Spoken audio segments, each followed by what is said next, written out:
प्रकार 7 अप्रैल 1883 को आनंदी अमेरिका के पेंसिल्वेनिया के लिए रवाना हुई और 3 साल बाद उन्होंने डॉक्टर ऑफ मेडिसिन की उपाधि प्राप्त कर ली।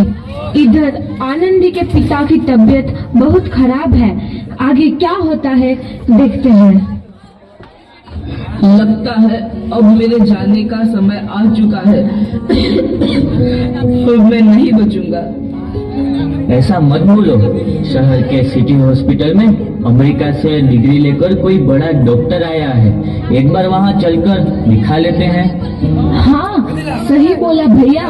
कम से कम दिल को तसल्ली तो मिल जाएगी। हाँ, चलो चलो जल्दी हॉस्पिटल चलते हैं।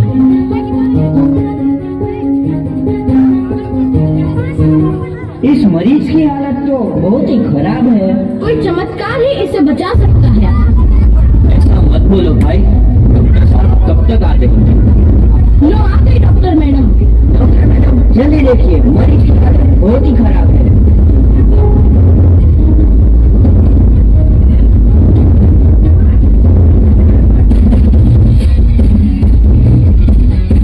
अब आप बिल्कुल ठीक है।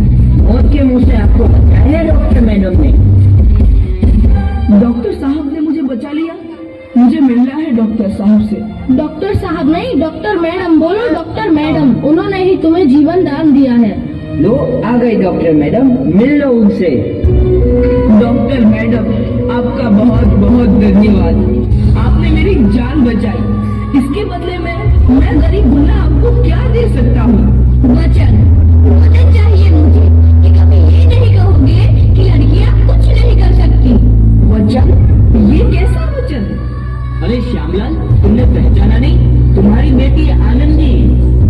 आनंदी? मेरी बेटी आनंदी? डॉक्टर? हाँ बाबू, वही आनंदी जिसके लिए बचपन में तूने चूल्हा और दूल्हा के अलावा कुछ नहीं सोचा था। आनंदी, आनंदी मेरी बेटी, मुझे माफ कर दे। मैं तेरा गुनहगार हूँ बेटी। नहीं बापू, वही आनंदी जिसके हाथ पीले करके तुम उसकी सारी जिंदगी काला कर देना चाहते थे। माफ कर दे मुझे मेरी बच्ची, माफ कर दे। मैं तेरा अपराधी हूँ मेरी बच्ची, माफ कर दे। नहीं बापू, मैंने तो तेरा एहसान चुकाया है।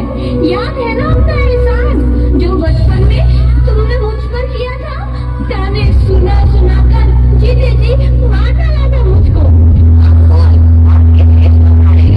आनंदी बेटी, मुझे माफ कर दे मेरी बच्ची। मैं तेरा गुनहगार हूँ।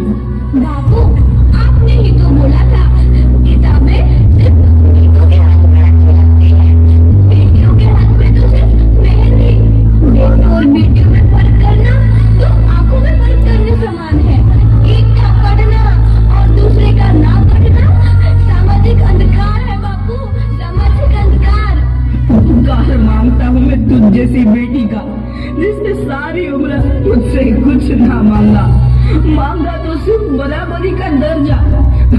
वरना सच तो यह है कि मैं तेरी माफी के लायक भी ना हूँ। तेरी बराबरी कर सके उसके मैं लायक भी ना हूँ मेरी बेटी, लायक भी ना हूँ। अपने बापू को क्या माफ नहीं करोगे आनंदी? माफ कर दो आनंदी, माफ कर दो। सुबह का भूला यदि शाम को घर लौट आए तो उसे भूला नहीं कहते। बापू। तो इस प्रकार आनंदीबाई जोशी ने अपनी मेहनत और अटूट इरादे से न केवल भारत की पहली महिला डॉक्टर बनी, बल्कि आगे चल के लड़कियों के लिए दिखा गई जो जीवन में कुछ करना चाहती थी।